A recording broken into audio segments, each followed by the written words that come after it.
Hello viewers, ইনু cooking শোয়ে সবাইকে স্বাগত জানিয়ে আজকের ভিডিওটা শুরু করছি। আজকের রেসিপি আলু দিয়ে ঝটপট বিকালের নাস্তা। এটা করা কিন্তু খুবই সহজ আর খুবই তাড়াতাড়ি তৈরি হয়ে যায়, আর বাচ্চারাও কিন্তু খেতে এটা খুব পছন্দ করে।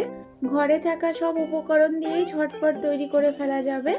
তো চলো আর কথা না বাড়িয়ে ভিডিওটা শুরু করা যাক। আমি এখানে দুটো বড় সাইজের আলুকে কেটে নিয়েছি। কেটে ভালো করে পরিষ্কার করে এটাকে সিদ্ধ করে নেব। সিদ্ধ হয়ে গেলে জলটা ঝরিয়ে এটাকে একটা কাঁটা চামচের সাহায্যে ম্যাশ করে নিচ্ছি। তোমরা চাইলে এখানে হাত দিয়েও ম্যাশ করতে পারো। গরম থাকা অবস্থায় এটাকে ভালো করে ম্যাশ করে নিতে হবে। চেষ্টা করবে আলুটা সিদ্ধ হয়ে গেলে তাড়াতাড়ি জল থেকে ঝরিয়ে নেওয়ার, নাহলে কিন্তু আলু মাখাটা অনেক নরম হয়ে যায়।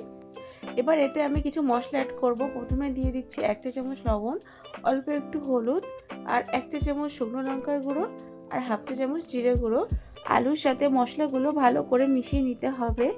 বাড়িতে কোনো মেহমান আসলে তোমরা কিন্তু এটা ইভিনিং স্ন্যাক্স হিসেবে তৈরি করে দিতে পারো।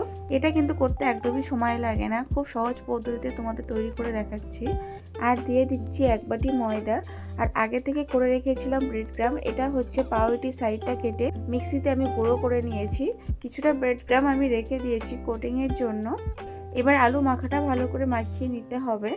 আমি হাতের সাহায্যে ভালো করে চেপে চেপে এটাকে মাখিয়ে নিচ্ছি। এটা একটা আটা মাখা ডোয়ের মতো তৈরি করতে হবে। তোমাদের যদি মনে হয় মাখাটা একটু নরম হয়ে যাচ্ছে, তাহলে তোমরা আর একটু ময়দা অ্যাড করে নেবে।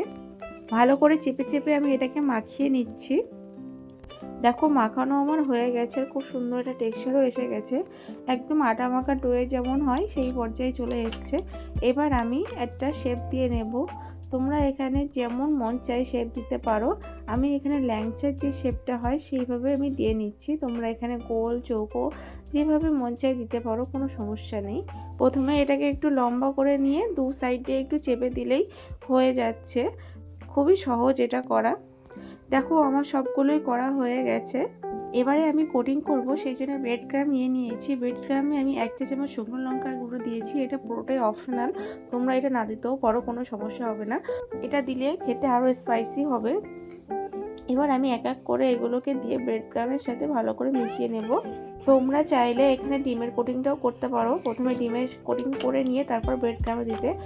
আমি ওটা আর করিনি, খুবই ঝামেলা। ঝটপট তৈরি করার জন্য এটাই পারফেক্ট। এবার আমি এক এক করে সবগুলোকেই হাতের সাহায্যে ভালো করে চেপে চেপে ব্রেড ক্রামের সাথে মিশিয়ে নেব। অন্যদিকে আমি তেলটাও গরম করতে বসিয়ে দিয়েছিলাম। তেলটাও গরম হয়ে গেছে। আমি এক এক করে এগুলোকে এবার তেলের মধ্যে ছেড়ে দিচ্ছি। আমি কিন্তু গ্যাসের ফ্লেমটা একদম লোতে দিয়ে এটা ভাজবো, না হলে কিন্তু ওপর থেকে পুড়ে যাবে আর ভিতর থেকে কাঁচা থাকবে।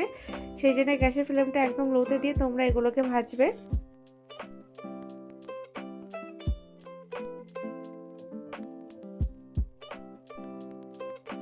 এই পাশটা একটু লাল হয়ে গেছে, আমি এটাকে এবার উল্টে দিচ্ছি। খুব বেশি লাল করা যাবে না, না হলে কিন্তু পুরো একটা গন্ধ আসবে। দেখো খুব সুন্দরভাবে লাল হয়ে গেছে। এই পর্যায়ে আমি নামিয়ে নিচ্ছি।